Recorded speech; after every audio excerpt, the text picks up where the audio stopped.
하나님의 말씀 우리 4장 42절부터 보시겠습니다. 날이 밝음에 예수께서 나오사 한적한 곳에 가시니 무리가 찾다가 만나서 자기들에게서 떠나시지 못하게 만류하려 하매 예수께서 이르시되 내가 다른 동네들에서도 하나님의 나라 복음을 전하여야 하리니 나는 이 일을 위해 보내심을 받았노라 하시고 갈릴리 여러 회당에서 전도하시더라. 자, 우리는 지금 사단의 권세를 통해 가지고 하나님께서 우리 하나님의 의가 되시는 예수 그리스도를 보내주셔 가지고 하나님의 의를 이루시는 내용을 우리가 확인해 간다고 그렇게 늘 확인하다 하고 있습니다. 그래서 오늘 그 위에 머릿말에 주보에 보시게 되면 창세기 1장 28절 말씀을 소개해 드렸어요. 생육하고 번성하여 땅에 충만하라, 땅을 정복하라, 그리고 모든 것을 다스리라 라고 했던 그 이야기는 복과 하나님의 나라에 대한 이야기, 복과 하나님의 나라에 대한 이야기인데 예수님께서는 지금 이 일을 위해 보내심을 받았다고 하는 걸로 보아서는 창세기 1장 28절의 말씀을 이루시기 위해서 이 땅에 오신 거예요. 그렇죠?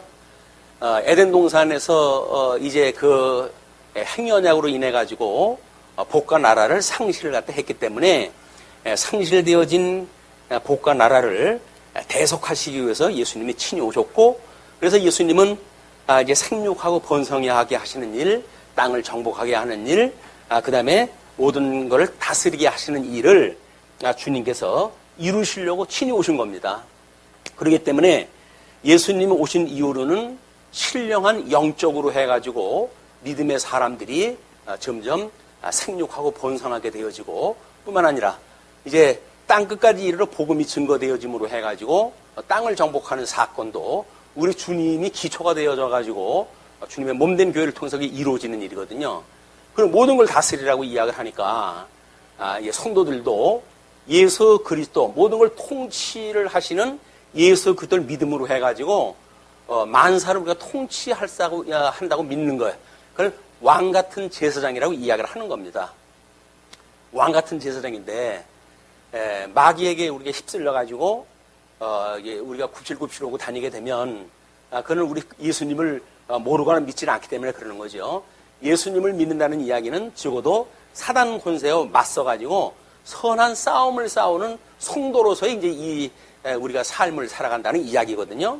그러니까 지금 전도와 이렇게 이제 제 한쪽가로 4번으로 해가지고 전도와 제자를 세우심을 증거하는 내용이니까 거기서 전도라고 하는 그 이야기는 땅끝까지 복음이 증거되어지는 그런 땅언약 성취를 위해 가지고 일단 죽어져 있는 사람들에게 복음을 듣게 하시고 그들로 하여금 살아나게 하는 역사를 갖다 이제 펴가실 거예요.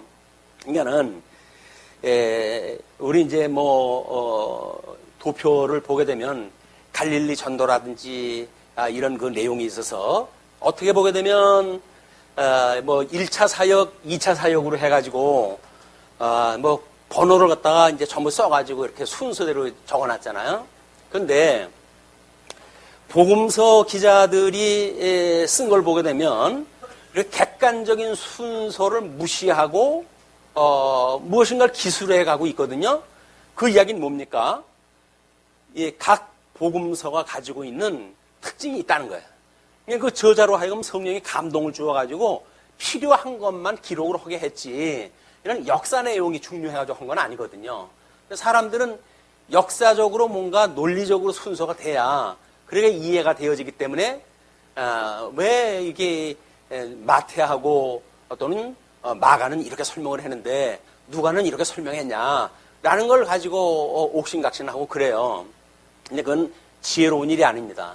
성령께서 감동을 주어가지고 소위 우리가 가지고 있는 성경관에 대한 거는 영감을 받은 이 저자들에 의해서 기록이 되어졌다. 그래서 1.1핵이라도 더하거나 감할 수 없을 만큼 무오한 성경을 하나님께서 저희들에게 주셨다고 믿는 겁니다. 그러니까는 그런 절대 진리인 성경관이 무너지게 되면 우리는 성경에 의한 진리를 확인할 수도 없고 믿을 수 없는 거예요. 그러니까 성경을 우리가 끊임없이 공부하는 이유는 이 성경이 진리이기 때문에 그렇다. 그래서 이 성경의 말씀이 진리의 말씀이고, 그리고 이 진리라고 한다면 뭐 과학세계에서 이야기하는 진리의 모든 법칙이 뭐 만유 인류의 법칙으로부터 아니면 20세기에 들어가지고 뭐 우리 이런 그 자연과학의 모든 법칙들이 지금 이루어지고 있잖아요. 마찬가지로 성경에서 말하고 있는 모든 거는 법칙에 의해서 이게 지금 돌아가고 있다는 거예요.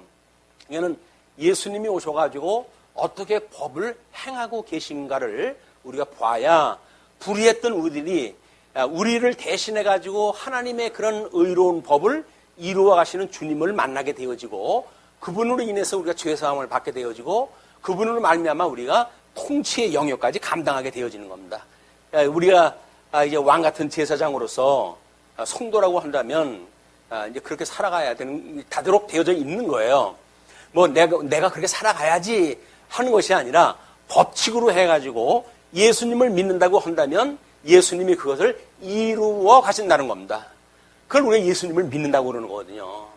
온전케 하시는 예수를 바라보라, 이렇게 이야기를 딱 하는데, 그 예수님만 우리가 믿게 되어지게 되면 우리는 이건 혈과 육의 싸움이 아니라 공중 권세자들의 잡은 자들의 그들과 대적하는 선한 싸움을 싸우게 되어지는 거거든요.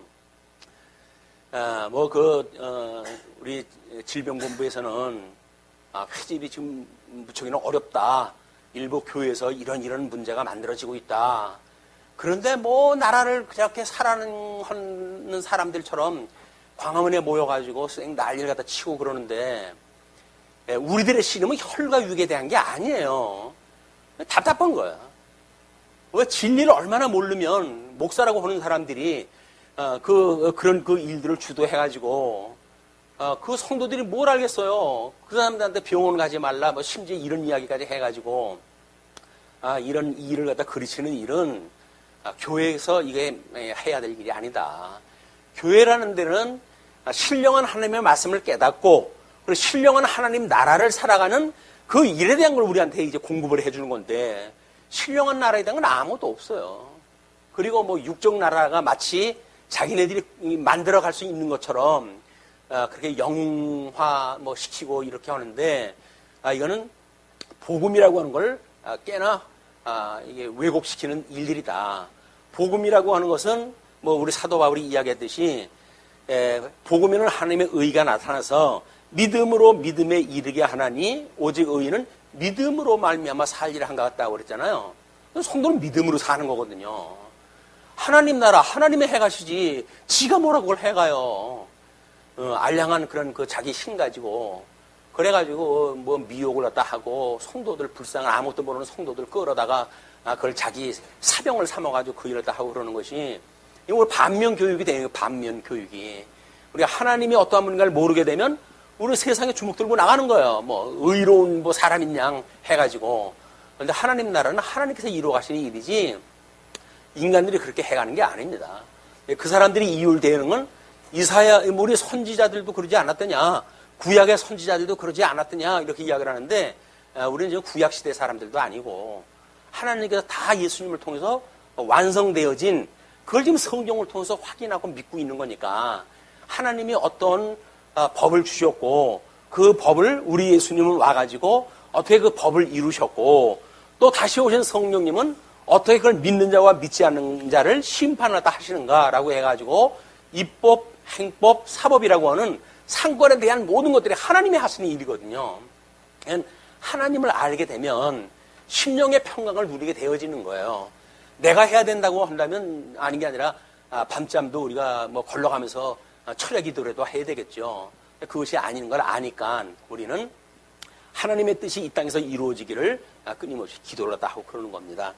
이런 걸 우리 예수님은 이런 장면을 보여주신 거예요. 지금 이거는 해질 무렵에, 물론 이제 그 가나안 땅이 덥고 그러기 때문에 보통 회집이라든지 행사라든지 하는 거는 해질 때 이렇게 사람들이 많이 모여가지고 회의를 하니까, 해질 무렵에 사람들이 온갖 병자들을 데리고 나오매 예수께서 일일이 그 위에 손을 얹어서 고치시니, 예수님은 능력이 많으셔가지고 그냥 말씀으로 해가지고 귀신 내쫓으면 그냥 귀신이 나가고 그래요. 근데 이 장면에 있어서는 일일이 손을 얹어가지고 고쳐주셔요. 그 이야기는 뭡니까? 한 사람 한 사람이 예수 그리스도로 말미암은 그 구원을 받을 영혼이라는 거지요. 이제 그걸 보여주는 일인 거예요.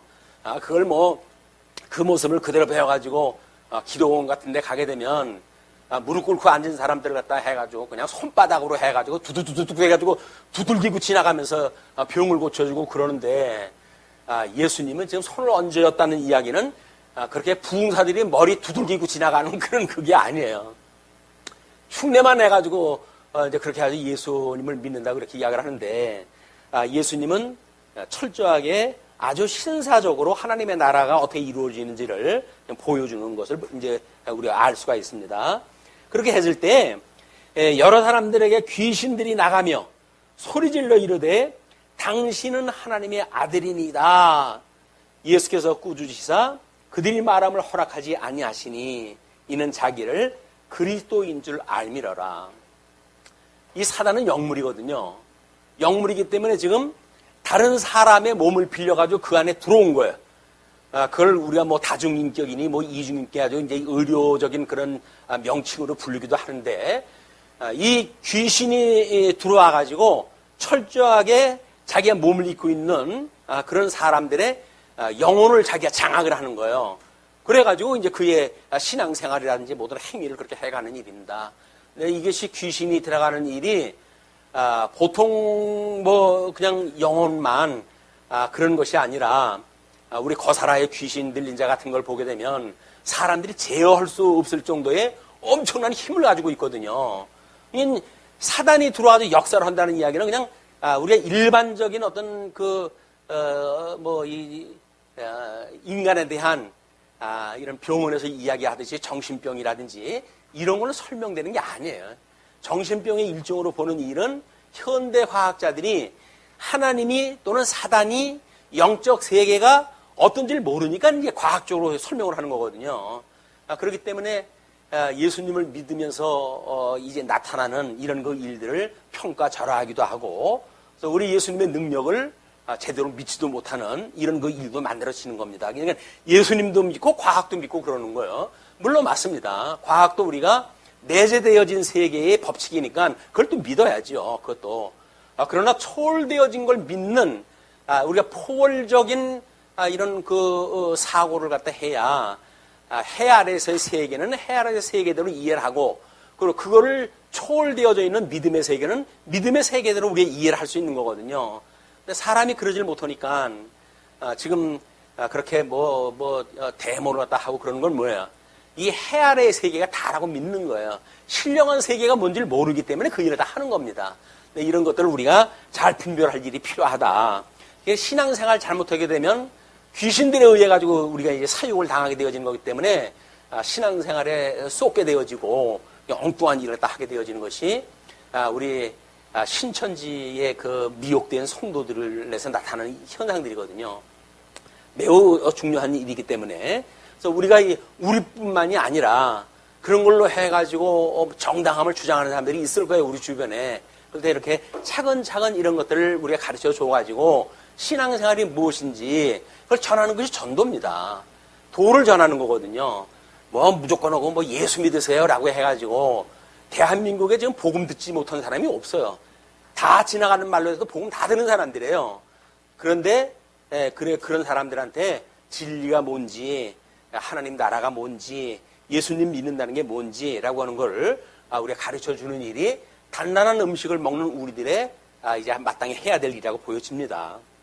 자, 그런데 그렇게 자기를 그리스도인 줄 아는 이런 사건 때문에 예수님이 그들을 꾸짖으면서 말하지 마라, 이렇게 이제 입을 봉해 놓으셔요. 사단의 그 말도 하나님의 통치 영역 아래에 있기 때문에 예수님이 하지 말라라고 한다면 할 수가 없는 거예요. 그러니까 이거는 하나님의 말씀의 법칙에 의해서 이렇게 되어지는 거예요. 예수님이 가지고 있는 말씀의 능력입니다. 그 권능에 의해 가지고 사단 보고 입 다물어라고 하면 입 다무는 거예요. 이제 그걸 게으른 사람들이나 예수님이 말씀하셨다고 하더라도 난 몰라, 난 내 맘대로 살 거야 라고 떼를 쓰고 그러는데, 예수님이 지금 많이 봐주고 계시는 거예요. 이제 그걸 깨닫고 할 때까지 오래 참아가면서 그걸 참고 계신 거니까, 우리가 바로 알게 되어지게 되면 말씀을 우리가 공부하면서 이건 하나님이 싫어하시는 일이로구나 라는 것이 깨닫게 되어지게 되면 자연스럽게 우리는 그 말씀에 복종하게끔 되어져 있는 겁니다. 자, 그렇게 이제 그렇게 하니까 날이 밝음에 예수께서 나오사 한적한 곳에 가시니 무리가 찾다가 만나서 자기들에게서 떠나시지 못하게 만류하려 하매. 예수님이니까 떠나지 못하게 했을까요? 이게 이제 우리 인간이 가지고 있는 한계거든요. 예수님이 모든 병자를 다 고쳐주고 귀신 들린 자 귀신 내쫓고 이런 그 파라다이스가 어딨어요. 그러니까는 예수님 보고 다른 데 가지 말라는 거야. 우리 떠나지 말라는 거야. 그래서 우리 다윗이 이스라엘을 통치했던 것처럼 이 나라의 왕이 돼가지고 로마 제국으로부터 우리가 자유를 갖다 얻고 이런 왕이 되어 주기를 구하는 이런 일이 벌어지게 되어진 겁니다. 예수께서 이르시되 내가 다른 동네들에서도 하나님의 나라 복음을 전하여야 하리니 나는 이 일을 위해 보내심을 받았노라. 예수님이 능력이 없어서 그러시는 거 아니에요. 제자들을 그런 처소처소에서 제자들을 또 만드시고 제자들을 파병도 하시고 그렇게 하시면서 지금 전도의 일을 또 하기 때문에 이 전도의 일을 갖다 하는 일이 결코 그런 간단한 그냥 요식적인 구약이 언약되어졌기 때문에 그걸 갖다 하는 그런 일이 아니라 예수님이 사망 권세에 의해 가지고 완전히 우리가 종이 되어져 있는 하나님의 백성들에게 진정한 자유를 주시기 위해서 그랬다는 거예요. 왜? 하나님께서 지금 아담에게 했던 언약을 우리 모형적으로 해가지고 이스라엘 백성들한테 그 약속을 갖다 보여주셨잖아요. 이루어가는 그 장면들을 그 아브라함과 이삭과 야곱이라고 하는 열조라고 우리가 이야기를 하는데 열조에게 주어진 모든 내용이 결국은 이스라엘의 선민국가를 이루게 되어지는 모든 법체제에 대한 원리예요. 그렇기 때문에 제 2표를 갖다 보여드리는 겁니다. 그 열조가 단순히 그냥 언약을 계승했다라고 하는 차원이 아니에요. 아담에게 하셨던 그 언약처럼 거기에는 작정과 예정과 또는 하나님이 하셨던 창조사역과 섭리사역과 이런 모든 것들이 함유되어져 있는 법체거든요. 하나님께서 그냥 복을 주시며 가라사대 생육하고 번성하고 땅에 충만하라 라고만 이야기를 하니까 마치 그것만 언약이라고 이야기를 하는데 하나님께서 우리에게 주셨던 복과 나라라고 하는 그 이야기는 하나님이 뭐는 좋아하고 뭐는 싫어하시는지에 대한 총체적인 법체제였다. 그게 그를 일명 우리가 도덕법의 근거로 삼는 겁니다. 믿는 사람이든지 믿지 않는 사람이든지 하나님이 좋아하는 일이 무엇인가를 그런 도덕법에 우리에서 알 수가 있는 거예요. 우리가 대한민국에 출생을 했다 했어도 어린아이들은 법인이 이런 거 모릅니다. 재헌절 되게 되면 오늘 노는 날이네. 빨간 글씨 자체를 좋아하지. 그래서 우리나라의 법이 뭐고 그래서 법에 의해 가지고 우리가 민주주의의 근본이 되어지고 우리가 우리나라의 주인이고 라고 했던 걸 몰라요. 그냥 그렇게 살아가는 거거든요. 이제 나이를 먹고 교회 교육이 되어져 가면서 학교의 교육이라든지 이런 사회 교육을 통해 가지고 결국은 우리가 법 체제에 있는 걸 스스로 깨닫게 되어지는 거야. 그래 가지고 유치원 들어가서부터 해가지고 길을 건널 적에는 손을 들고 회남고도를 건너야 되고 파란 불일 때 건너가고 하는 일반적인 질서를 그때 배우는 겁니다. 그게 우리나라에서 정해져 있는 법 체제거든요. 그걸 우리가 이제 지키는 거예요. 이제 우리나라 백성으로서는. 그런데 그런 그것이 하나님께서 이 땅을 통치해 가시는 그런 법에 의해서 이제 통치하신다고 하는 법체이기 때문에 우리가 성경을 궁구해 가면서 하나님이 좋아하시는 일이 무엇인가를 끊임없이 궁구하는 일입니다. 그래서 사도 바울은 그러잖아요. 우리가 이제 복음으로 믿음으로 살게 되어지는데 하나님의 칭함을 받은 사람들은 영적 예배를 드린다고 그러지 않았어요. 이제 그게 신령과 진정으로 드리는 예배인데 그 예배는 선하신 하나님의 뜻을 분별한다고 이야기를 하는 거예요. 예배라고 하는 그 이야기는 하나님의 뜻을 분별하는 사람들이 모여서 예배를 드리는 거거든요. 하나님이 뭘 좋아하시지? 뭐는 싫어하시지? 뭐 이런 근본적인 거. 아마 우리가 율법이 아니라 복음이라든지 이런 어떤 큰 개념으로부터 시작이 돼가지고 아주 자세한 내용까지 두루 아는 걸 가지고 하나님을 예배하는 거거든요. 아, 죽었던 나를 살려주셔서요, 주님. 감사합니다. 라고 하는 구원의 도를 걷다 우리가 알기 때문에 그게 하나님의 뜻이라고 생각이 들고 그렇기 때문에 우리 예배를 드리는 거예요.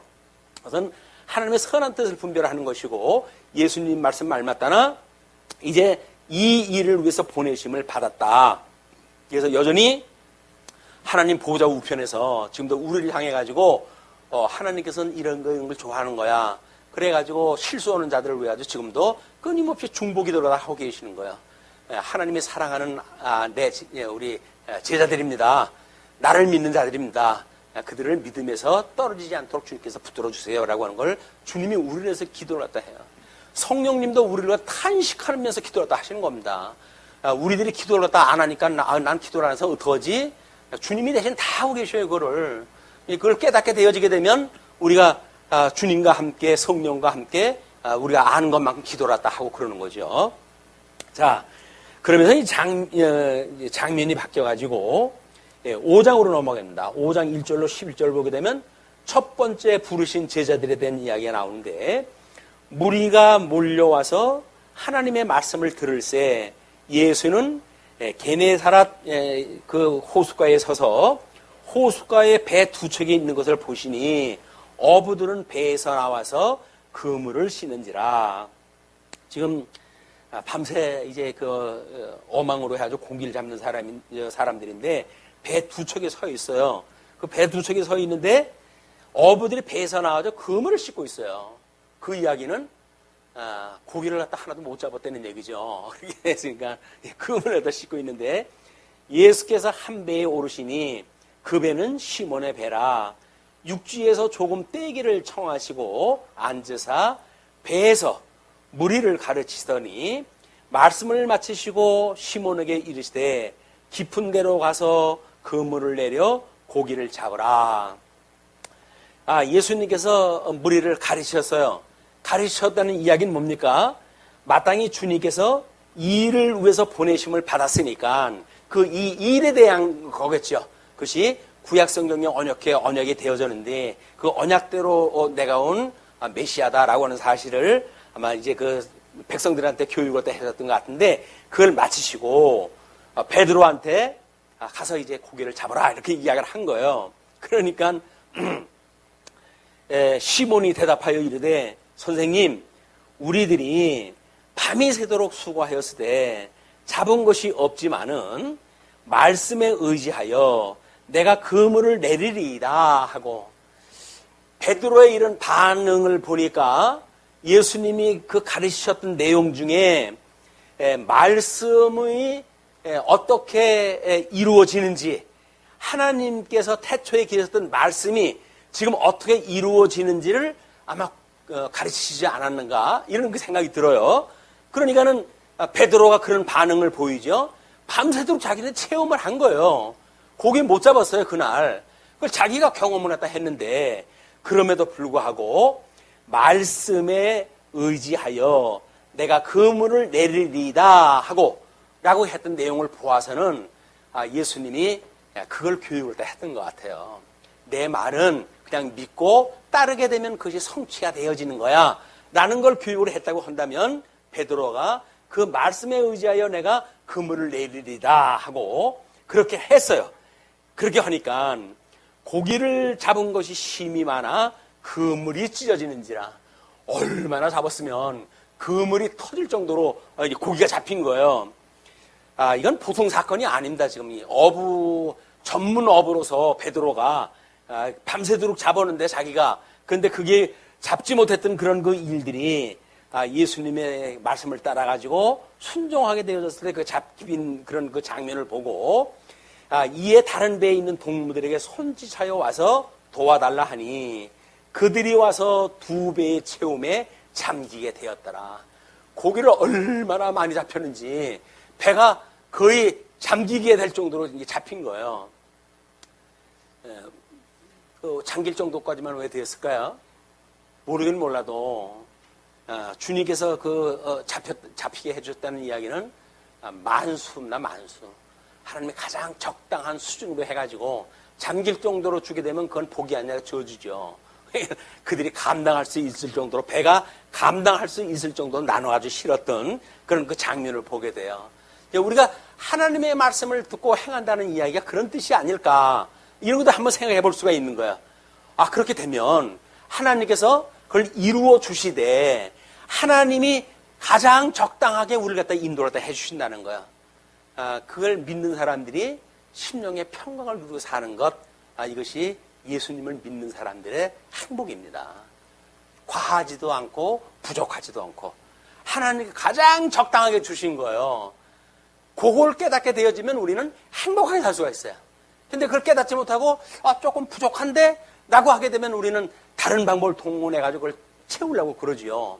또는 뭐 이 정도면 됐지 뭐 라고 해가지고 다른 사람들한테 나눠줄 수 있을 그런 은사를 주었음에도 불구하고 나는 됐어요, 이렇게 이야기를 갖다 해가지고 만약에 게을리 한다고 한다면 하나님께서 은사를 줘가지고 그 선한 일을 감당하도록 하나님께서 역사를 하는 건데, 자기 육신의 평안을 위해 가지고 나라가 왜 그래? 나도 이제 하나님께서 다 적당하게 주신데 뭐 안 할 거야 라고 이야기하는 건 맞는 게 아니에요. 그러니까 하나님의 뜻을 우리가 분별을 갖다 하고 그 뜻이 이루어진다는 이야기는 최선을 다하게끔 되어 있습니다. 왜? 하나님이 그런 여건을 주시니까.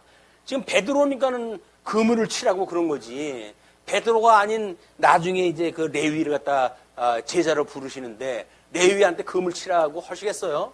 아닌 거예요. 하나님께 우리 은사를 주신 건, 제가 말씀동 서원교회 그 카페 지기의 필명을 만사은사라고 해놨거든요. 만사가 은사라는 거예요. 만사가. 뭐 험진들 드는 것도 하나님께서 은혜의 선물로 주신 거예요. 그게 잘 깨닫기만 되면, 말씀을 통해서 하나님의 선한 뜻을 분별하게만 되면 그게 복인데, 그걸 깨닫지 못하게 되면, 말씀이 기억나지 않으면, 또 믿음을 우리가 잠시 놓치게 되면, 그러면 우리는 이제 지옥 생활을 하는 거예요. 그걸 놓쳤기 때문에. 그래가지고 그걸 지족을 우리가 깨닫지 못하고 불만이 만들어지고, 그걸로 인해 가지고 애를 끊게 되어지고 우리 속이 상하게 되어진다. 이제 그걸 우리가 회복이 되어지는 것이 하나님의 말씀을 깨닫는 일이거든요. 자, 그렇게 해가지고 이제 그 8절에 시몬 베드로가 이를 보고 예수의 무릎 아래에 엎드려 이르되 주여 나를 떠나서서 나는 죄인이로소이다 하니, 베드로가 정신이 번쩍 난 거예요. 아니, 말씀대로 순종을 했다 한 거는 뭐 말씀대로 했으니까 뭐 우리 평상시에 그저 뭐 고기질 해가지고 그물질 해가지고 얻는 정도 되겠지 라고 기대를 해서 나갈 거 아닙니까? 이런 적이 없었어요. 자기 역사에 이런 일이 없었던 거예요. 그 일이 벌어지니까 무릎을 꿇어요. 이 무릎 꿇는 사건이 어디에서 나오죠? 제일 먼저 이제 우리 모세가 처가살이 할 때 시내산에서 양물을 갖다 치고 있을 때 저 멀리서 보니까는 우리 그 나무에서 불타는 그 떨기 나무에서 불이 붙는 모습이 보이는 거예요. 나무는 타질 않는데 불꽃만 피우고 있으니까 가봐야 되겠다고 그 앞에 가봤잖아요. 그때 하나님께서 이것은 거룩한 곳이니까 신발을 벗어라 라고 이야기했다 해요. 그래가지고 거기서 얼굴을 가리게 돼요. 왜냐면 거룩한 자를 보는 순간 자기가 죄인이기 때문에 하나님 앞에 자기 죄가 그대로 드러난다는 이야기는 뭐예요? 마치 법궤 안에 우리 지성소 안에 법궤 위에 시은소가 없어서 법궤 하나님의 그 율법이 그대로 노출됐을 때 다 우리가 정죄받을 수밖에 없는 거거든요. 그걸 하나님께서 시은소로 가리워서 우리로 하여금 은혜를 끼쳐주시는 걸 우리가 깨닫게 하시는 일인데, 마찬가지로 하나님의 영광을 우리가 마주보게 되는 순간 우리는 전부 사망이에요. 왜? 우리 죄가 그대로 드러나니까. 근데 우리 이제 베드로도 아마 그런 모세의 일을 보고 영광을 하나님께서 감추기 위해 가지고 백성들이 내려오니까 백성들이 다 놀라지 않습니까? 그래가지고 사람들한테 그걸 못 보이고 수건을 쓰고 다녔는데, 모세가 수건을 쓰고 다녔어요. 그 영광이 다른 사람들한테 비치지 않게끔 그렇게 했다. 근데 그것이 예수님이 오셔가지고 우리에게 복음을 알게 하는 순간, 모세에 의해 가지고 덮쳐졌던 수건이 벗겨진 거 아니에요. 그 복음의 진술을 보게 되어진 거 아니에요. 하나님과 원수되어졌던 우리들이 하나님과 마주보게 된 거 아니에요. 이게 우리가 이제 신분의 변화란 말이에요. 그 신분의 변화에 의해 가지고 우리는 하나님을 마주보고 하나님의 선한 뜻을 분별하면서 하나님과 동고동숙을 갖다 하는 이런 관계가 됐다.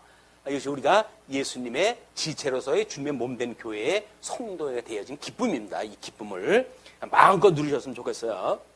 자, 그래가지고 그렇게 하니까 이제 뭐 떠나십시오 이렇게 이제 해요. 시몬에게 이르실 때 무서워 말라 그렇게 이야기를 하니까 세베대의 아들로서 왜냐하면 이런 그 까닭이 이는 자기 및 자기와 함께인 모든 사람이 고기 잡힌 것으로 말미암아 놀라고 세베대의 아들로서 시몬의 동업자인 야고보와 요한도 놀랐습니다. 예수께서 시몬에게 이르시되 무서워하지 말라. 이제 후로는 내가 사람을 취하리라 하시니, 아까는 귀신이 사람을 취하게 되어진다는 이야기가, 귀신이 사람을 취하게 되면 그 귀신이 그 사람 몸에 들어가가지고 그 사람의 모든 인격을 장악한다고 그러지 않았어요?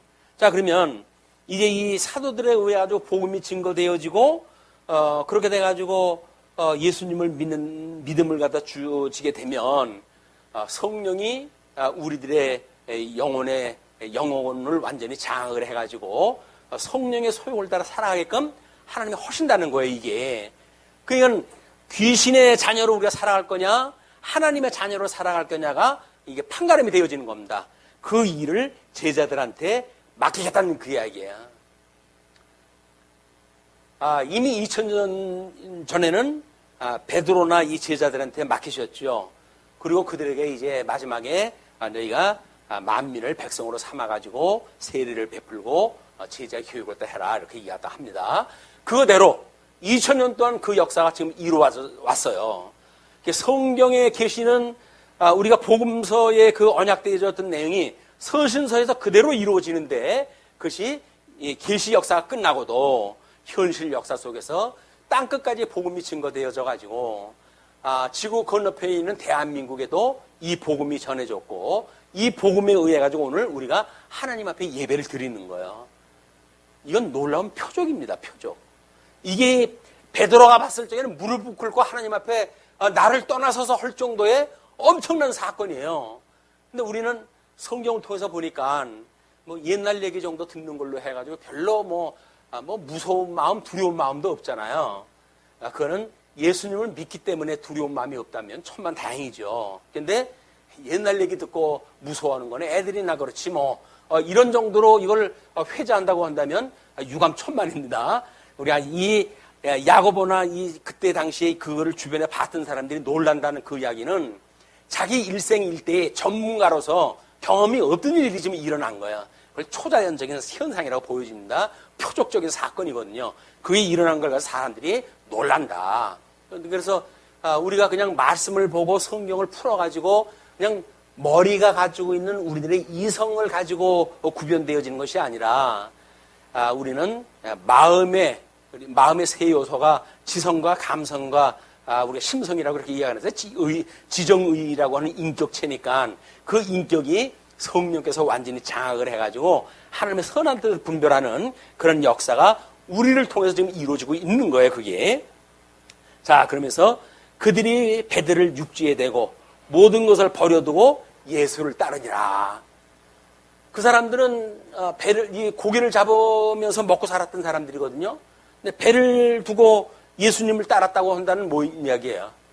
다른 거 다 포기했다는 거거든요. 그럼 이제 우리는 그런 질문이 나올까? 아니, 그럼 우리도 다 버리고 그러면 예수님만 따라다니란 말이야? 이런 질문이 나오죠. 근데 우리는 이미 다 포기한 사람들 아니에요? 예수님을 믿을 때 우리는 뭐라고 고백을 합니까?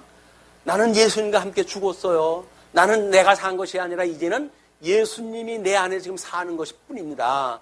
우리는 예수님과 함께 죽고 예수님과 함께 살았다고 하는 우리 세례 받았다고 하는 걸 고백하면서 살아가는 사람들이기 때문에 우리는 죽은 사람들이에요. 그러니까 우리는 전부 자기를 부인하는 사람들이지 내 거를 주장하는 사람들이 아니란 말이에요. 나를 내세우고 나를 자랑하고 이러는 것이 아니라 철저하게 주님을 위한 삶을 사는 사랑의 관계를 우리가 배워가는 일이니까 이미 우리는 모든 걸 다 포기한 사람들이에요. 그리고 오직 예수 그리스도의 그 말씀을 인해 가지고 살아가는 성도들의 삶을 살게 되어진 것이다. 자, 이제 12절로 16절 보시게 되면 문둥병자를 고치십니다. 자, 예수께서 한 동네에 계실 때에 온몸에 나병 들린 사람이 있어 예수를 보고 엎드려 구하여 이르되 주여 원하시면 나를 깨끗하게 하실 수 있나이다 하니 예수께서 손을 내밀어 그에게 대시며 이르시되 내가 원하노니 깨끗함을 받으라 하신대 나병이 곧 떠나니라. 이게 말씀의 능력인 거예요. 그 말씀의 능력이 원래 예수님은 지금 회복하러 오신 분 아니에요. 이 어둠의 세상 사로잡힌 자를 회복하는 사건이기 때문에 그 예수님은 그 손을 내밀어 가지고 대시면서 내가 원하니 깨끗함을 받으라 라고 했던 그 말씀으로 해가지고 나병이 떠나게 하시는 표적을 보여주시는 그리스도의 사역인 거죠. 예수께서 그를 경고하시되 아무에게도 이르지 말고 가서 제사장들에게 내 몸을 보이고 또 내가 깨끗하게 됨으로 인하여 모세가 명한 대로 예물을 드려서 그들에게 입증하라 하셨더니, 얘는 지금 뭐 그리스도를 만났다, 예수를 만났다 이런 이야기는 하지 말고 내 몸을 그냥 보여줘. 그때는 제사장들한테 가서 우리가 진단을 받기로 되어져 있거든요. 이 나병 환자들은. 그래가지고 가가지고 이 나병이 떠난 걸 알게 되면 이제 결례를 하고 하나님의 예배를 갖다 드리고 그렇게 해가지고 정상인들과 함께 생활을 하게 되어진 거예요. 그게 이제 로마 법인 거예요. 이스라엘의 법인 겁니다. 그냥 그 법대로 하라 그런 그 이야기죠. 예수의 소문이 더욱 퍼짐에 수많은 무리가 말씀도 듣고 자기 병도 고침을 받고자 하여 모여오되 예수님한테 사람들이 모여지기 시작을 한 거예요. 이제 이런 그 사건이 지금 끊임없이 보여지고 있으니까 이런 것들이 그 사람들이 계속 오니까 잠을 잘 수가 없잖아요. 저녁 때 좀 서늘할 때 이래가지고 뭐 병도 고쳐주고 이렇게 하시고 그리고 이제 깊은 잠이 오면 잠을 자야 다음에 또 이제 일을 더 하실 텐데 밤낮없이 사람들이 덤벼드는 거예요. 그렇기 때문에 우리 16절에 예수님께서 물러가가지고 한적한 곳에서 기도를 갖다 하시는 겁니다. 우리 예수님은 체휼하러 오셨던 인성을 가지고 계신 분이에요. 그렇기 때문에 한적한 곳에서 또 기도하시고 그리고 그런 피로도 푸시고 이렇게 돼야 되는 분입니다. 자, 17절로부터 26절 보시게 되면 침상의 중풍병자를 고치셔요.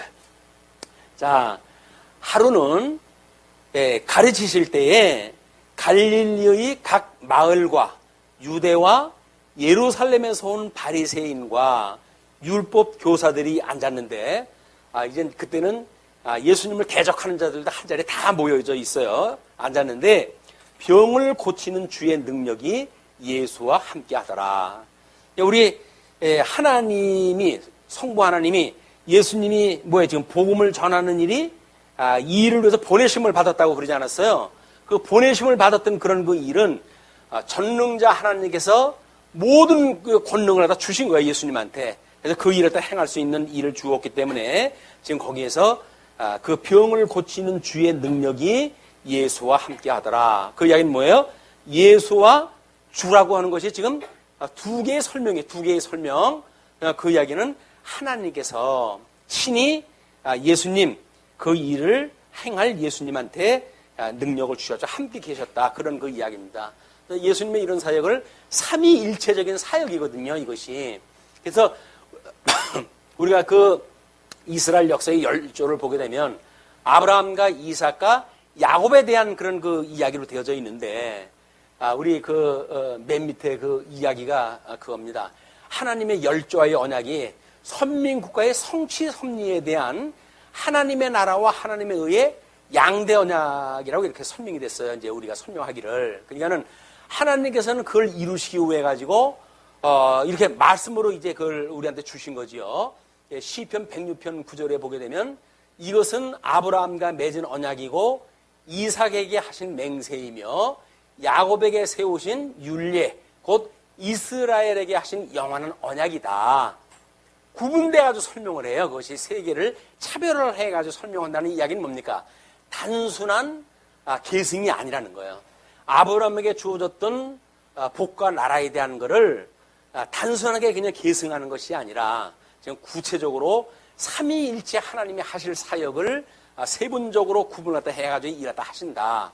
그래서 우리가 이 열조에 대한 이야기를 좀 더 구체적으로 종합적으로 분석을 해서 우리가 공부하는 일은 매우 중요하다고 보여집니다. 자, 그런데 이제 그 중풍병자 들은 사람을 이제 고치는 그런 그 일을 갖다 보여줘야 되는데 그때에 사람들이 침상을 메고 와가지고 예수 앞에 들여놓고자 하였으나 예수님 있는 데로 가야 될 거 아니겠어요? 사람들이 많아가지고 무리 때문에 메고 들어갈 길을 얻지 못한지라 지붕에 올라가 기와를 벗기고 병자를 침상째 무리 가운데로 예수 앞에 달아내리니 특수한 사람들이 왔어요. 보통은 뭐 그 앞에 있는 사람들한테 조금 길 좀 틉시다 뭐 이렇게 양해를 구해가지고 예수님한테 접근하는 일이 가장 보편적인 방법 아니에요. 근데 그때 모여져 있는 사람들도 전부 자기네들이 급한 사람들이니까 줄 서요 해가지고 이걸 인정을 안 해줬을지도 모르죠. 도저히 예수님한테 접근할 수가 없으니까 지붕으로 올라가가지고 지붕을 갖다 뜯어가지고는 침상채 예수님 앞으로 그걸 내려놓은 거예요. 그렇게 달아내리니까 예수께서 그들의 믿음을 보시고 이르시되 이 사람아 내 죄의 사함을 받았느니라 하시니 다른 때는 어떻게 했어요? 지금까지는 지금 우리 이 귀신들을 내쫓고 뭐 사람들을 안수해서 병을 쫓을 때는 전부 손을 얹으셔가지고 이야기를 하셨거든요. 그래서 여기서는 특별한 지금 이야기를 해요. 거기 구성원들이 달라요. 그 구성원들은 소위 예루살렘에서 온 바리새인들, 율법 교사들 이런 자들이 함께 있었거든요. 그렇기 때문에 지금 구약 성경에서 무엇이라고 너희들이 언약됐는지를 알아?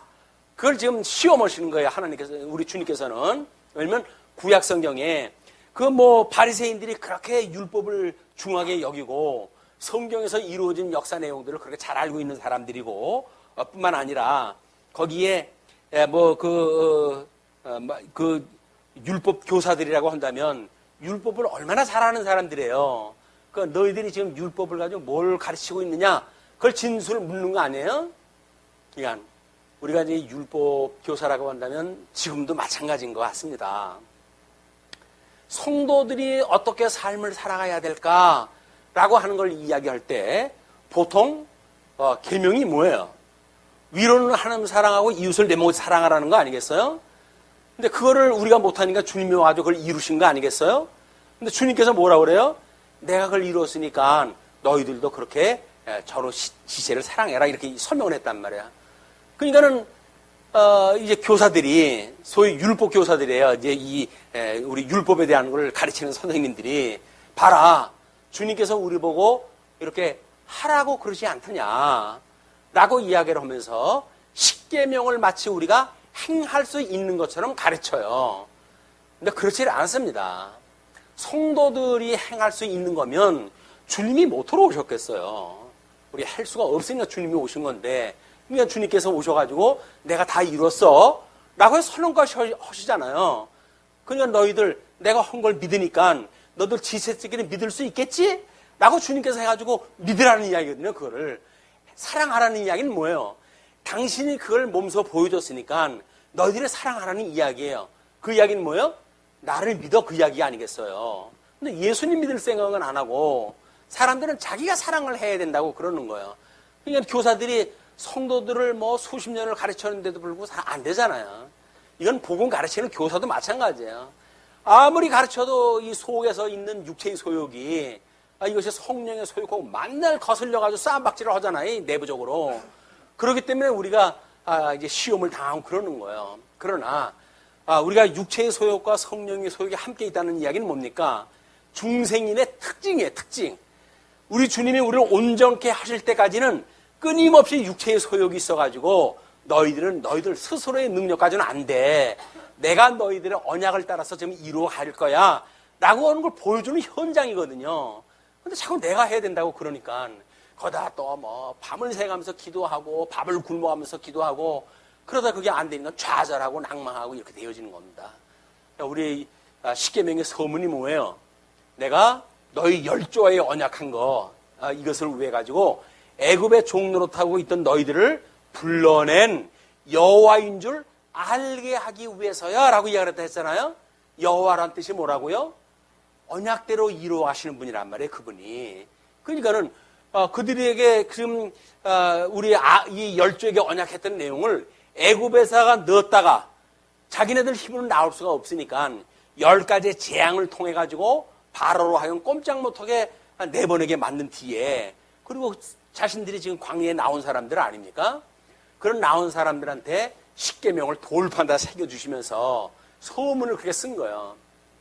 내가 너희들한테 이 십계명을 주는 것은 하나님은 지키라 지키지 말라라고 하는데 지금 하나님은 사실은 그 의미가 달라요. 왜냐하면 나는 내가 여호와인 줄 너희에게 알게 하기 위해서 이걸 주는 거야 라고 하면 목적이 뭐예요? 여호와인 줄 깨닫는 거예요. 근데 여호와인 줄 깨닫는데 관심은 없어요. 그 사람들은 율법을 어떻게든지 자기네들의 손수 완성을 해서 하나님의 뜻을 내가 이루었지? 라고 해가지고 하나님 앞에 폼 잡으려고 그래가지고 이걸 지켜야 된다고 생각을 하는 겁니다. 설사 성도를 지킨다는 이야기는 지키는 게 아니라 어떻게 되어지는 거예요? 지켜지는 거예요. 주님께서 주시는 성령의 열매로 그치 지켜지는 거지. 우리를 너무나 잘 알잖아요. 나도 사랑을 못하는 사람이 어떻게 다른 사람을 사랑합니까? 안 되는 거예요. 이거는 원천적으로 인간의 이 본질 가지고는 안 되는 겁니다. 이건 철저하게 하나님께 주시는 은혜로만 가능한 일이에요. 이 은혜를 깨달을 때마다 우리 얼마나 이게 행복한 일이고 감사할 일입니까? 그걸 위해서 줬다 그러는데 그걸 깨달을 때마다 감사하고 기쁘고 즐거우고 그럴 텐데 그게 아니고 해야 되는데 안 되고 그러니까 절망하고 좌절하고 충돌이 일어나고 이런 일이 만들어지는 거거든요. 그럴 때마다 우리는 행복할 수가 없어요. 불행해요. 우리가 불행해. 예수님을 믿는데 왜 우리가 불행을 할까? 하나님께 복을 주는 자들이라고 그러는데 왜 우리가 불행할까? 그 이야기는 원천적으로 하나님이 어떠한 분인가를 제대로 깨닫지 못하기 때문에 그렇단 말이야. 하나님은 우리들한테 언약대로 이루시는 분이에요. 이 열조에게 언약한 걸 누가 이루신다고요? 하나님이 다 이루실 거예요. 예수님을 보냈잖아요. 예수님을 보내가지고 뭐라 그래 예수님이? 이 일을 위해서 보내심을 내가 받았다. 주님께 다 이루실 거라니까 이걸. 그래서 주님께서 이루시는 걸 뭐라 그래요 우리가? 예수님을 믿는다 그러는 거예요. 나는 예수님 믿어요. 예수 믿어요. 라고 하는 이야기는 주님이 이렇게 구약 때 언약하신 걸 다 이루시는 분이라고 하는 사실을 믿는단 말이에요. 믿는 사람이 믿으니까 그 믿음의 열매가 때로는 조금씩 다른 사람을 사랑하는 모습도 나오고 참는 모습도 나오고 그렇게 나오는 거예요. 그걸 성령의 열매, 믿음의 열매, 복음의 열매라고 우리 이해하는 겁니다. 그러니까 예수님을 믿는데 잘 안 돼요 라고 하는 것에 대해서 너무 염려하지 마셔요. 복음의 본질이 무엇인가를 우리가 깨달으려고 해야지 되느냐 안 되는 데에 관심을 가지면 그걸 소위 우리가 뭐라 그랬어요? 기능주의라 그래요. 기능주의. 뭘 허냐 마냐라고 하는 기능주의에 빠져버린단 말이에요. 근데 하나님은 지금 주권적인 하나님의 영광을 계시하시기 위해서 역사를 섭리해 가시는 분이거든요. 이 놀라운 하나님의 영광을 계시를 갖다 본다는 이야기는 우리가 하나님이 이렇게 전능자라고 하는 걸 깨달아가는 일이지 내가 뭘 하는 데서 나타나는 이야기가 아니란 말이에요. 그냥 제발 뭘 해야 되는데 안 되기 때문에 걱정하지 마시라. 그것도 주의 일, 주님의 몸된 교회 일, 안 되는 것 때문에 고민할 일이 아니에요. 이거는 우리가 어떻게 하면 더 이렇게 만사를 섭리하게 하시는 하나님을 깨닫고 심령의 평강을 누리고 행복하게 살아갈까? 행복하니까 사랑하라죠. 옆에 사람을. 행복하지 않은데 어떻게 옆에 사람을 사랑합니까?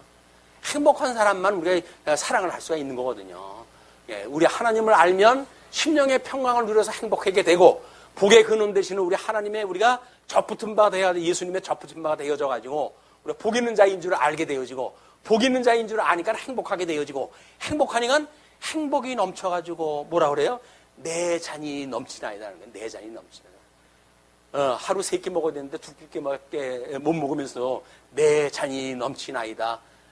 얼마나 이게 행복한 일입니까? 세상에 감당할 수 없는 일 아닙니까? 하나님께 이런 예수님 믿는 맛을 갖다 우리한테 주시겠다는 거예요. 엉뚱한 거에서 우리 고민하지 마십시다. 예수님만 바로 믿으십시다. 복 주시는 예수님, 그래서 그 예수님이 우리한테 이 사랑을 몸소 실천하게 하시는 그런 성령의 열매를 맺어가지고 행복한 가운데 예수님 믿어야지.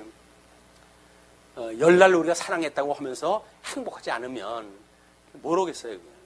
그래서 우리가 사랑의 수고를 감당할 수 있다는 이야기는 이 땅에서의 믿음, 소망, 사랑은 항상 있을 것인데 뭐가 제일이라고요? 사랑이 제일이라고 그러잖아요. 그 사랑은 뭐예요? 이 땅에서 하는 수고예요, 수고. 내가 이 주시는 은혜가 넘쳐가지고 사랑이 넘쳐가지고 내가 남는 거, 내한테 있어가지고 남는 거를 다른 사람을 다 주는 거예요. 그냥 사랑을 하는 거니까, 사랑의 수고를 갖다 하는 거니까, 그를 위해 가지고 열심히 일을 갖다 하고 그렇게 해가지고 열심히 또 뭐 복음도 증거를 하고 이런 그 일들이 만들어지는 일이다.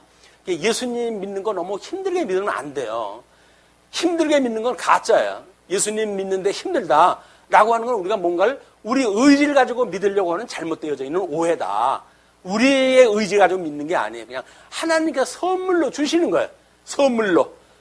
그러니까 주님 다른 분은 왜 이걸 선물로 주는데 나는 선물 안 줘요? 라고 해서 때를 쓰셔야지. 선물, 나도 선물 주세요. 공짜로 준다면요. 저도 그 공짜로 좀 선물 좀 받읍시다라고 하나님 앞에 구해야지. 아이고, 뭐 제가 나이가 몇인데요. 주님, 저는 염려 마십시오. 내가 알아서 할게요. 라고 하는 일은, 그 알아서 하는 일이 아니에요. 하나님은 그냥 우리한테 믿음의 선물을 주시고 싶어 하시는 분이에요. 염치 없어 하실 일 없어요. 뭘, 공짜 뭐 우리한테 주신다고 그러는데 뭘 아유, 주님 뭐 염치 없이. 그러니까 어떤 시골 노파가 이 짐을 지고 지나가니까는 마차가 가다가 그분을 태웠다는 거 아닙니까? 근데 그분이 이걸 그냥 이렇게 이고 가시더래요. 짐을 내려놓으세요. 그랬더니, 노인이 겸손하게 하시는 말씀. 뭐라고요? 아유, 태워준 것만 해도 고마운데, 어떻게 짐까지 내려놔? 우리 보고 지금 그런 얘기는 웃잖아요. 하나님 앞에서 우리가 지금 그 일을 하고 있다니까요.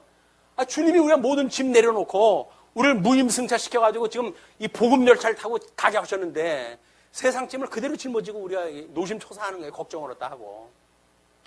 그때 우리 기관차의 주인 되시는 예수님이 그 짐 내려놓으시게 라고 우리한테 이야기를 하거든요. 근데 우리는 겸양을 이렇게 우리 주님한테 보이고 싶어가지고 아유 주님 저 구원시켜준 것만도 좋은데 어떻게 제가 이 짐까지 내려놓습니까? 라고 해가지고 무거운 짐을 지고 우리가 신앙사다 하는 건 아닌가 그런 염려가 되기도 합니다. 모든 짐 내려놓읍시다. 모든 짐 내려놓는 것도 주님께서 내려놓게 하셔야 되는 거지만 그렇게 해서 정말 그냥 가벼운 우리 수고하는 그 사랑은 가벼운 짐이에요. 왜 가벼우냐면 주님께서 다 해주시는 거거든요. 우리 언젠가 마가복음 공부할 때 그거 했잖아요. 한결이에 소로 해가지고 짐을 끌게 하는 그런 그 일은 어미소하고 새끼소하고 같은 결의를 가지고 지금 간다는 이야기 아닙니까? 그럼 짐은 누가 그걸 사실은 짐 다 끄는 거예요. 어미소가 힘 다 쓰는 거죠. 옆에 소는, 새끼 소는 어미소 하는 거 배우는 거예요. 그렇게 하면서, 이거 다 그렇게 하는 거로구나. 이렇게 하면 되네. 난 안 되는 줄 알았더니 나도 하니까 되네. 근데 사실 지가 하는 게 아니라 지 어미소가 끄는 거거든요. 근데 옆에서, 나도 이거 할 수 있구나라는 자신감을 가지고 신앙생활 할 수 있도록 하나님 우리 교육시켜 하신다. 쉽죠? 세상에서 제일 쉬운 게 예수님 믿는 거래요. 근데 제일 어려운 것이 예수님 믿는 거랍니다. 왜냐하면 이게 하나님이 하시는 일이 믿어지느냐 믿지 않느냐에 대한 그걸로 이제 갈려지게 되어지니까. 자, 그런데 예수께서 그들의 믿음을 보시고 이르실 때 이 사람아 내 죄의 사함을 받았니라 하시니 서기관과 바리새인들이 생각하여 이르되 이 신성 모독하는 자가 누구냐? 오직 하나님 외에 누가 능히 죄를 사하겠느냐? 율법 학사들이 맞아요. 그렇게 이야기를 해요. 예수께서 그 생각을 하시고 대답하여 이르시되 너희 마음에 무슨 생각을 하느냐? 내 죄의 사함을 받았느니라 하는 말과 일어나라 걸어가라 하는 말이 어느 것이 쉽겠느냐?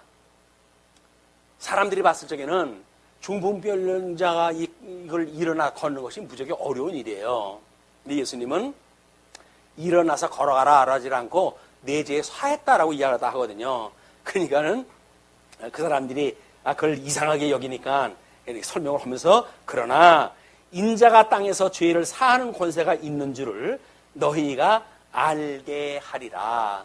인자라고 하는 설명을 써요. 왜냐하면 그리스도인 줄을 아직 이 사람들이 모르기 때문에, 그리스도라는 이야기는 사망 권세를 이기고 부활하심으로 하나님께서 이제 그리스도로 인정하시는, 그걸로 인해 가지고 대관식이 이제 벌어지는 일이거든요. 아직은 지금 이어서 공생애를 갖다 지내셔야 되니까 그걸 설명을 합니다. 그래서 내 죄의 사함을 받았니라 하는 말과 일어나 걸어가라 하는 말이 어느 것이 쉽겠느냐. 그러나 인자가 땅에서 죄를 사하는 권세가 있는 줄을 너희로 알게 하리라 하시고, 중풍병자에게 말씀하시되 내가 내게 이르노니 일어나 내 침상을 가지고 집으로 가라 하시네. 침상까지 가져가라 그래요. 그 사람이 그들 앞에서 곧 일어나 그 누웠던 것을 가지고 하나님께 영광을 돌리며 자기 집으로 돌아가니, 모든 사람이 놀라 하나님께 영광을 돌리며 심히 두려워하여 이르되 오늘 우리가 놀라운 일을 보았다 하니라. 지금도 놀라운 일을 보고 계십니까? 우리 이 복음을 듣고 근심 걱정했던 것이 마음 한편에서 쭉 내려가면서 뭔가 심령의 평강을 누리십니까?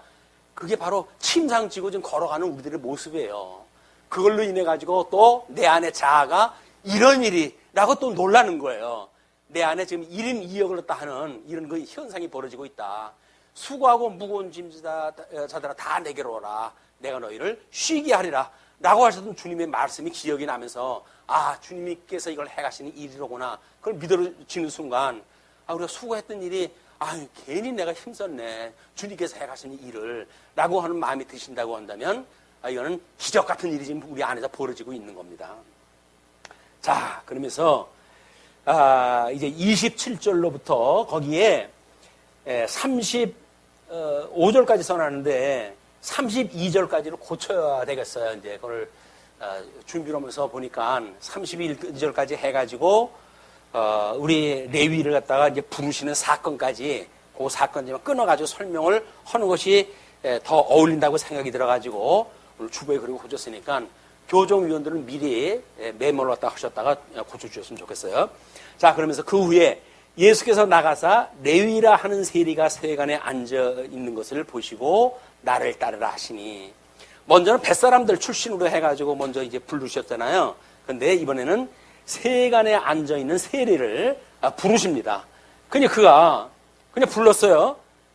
나를 따르라 하고 불렀어요. 그런데 그가 모든 것을 버리고 일어나 따르니라.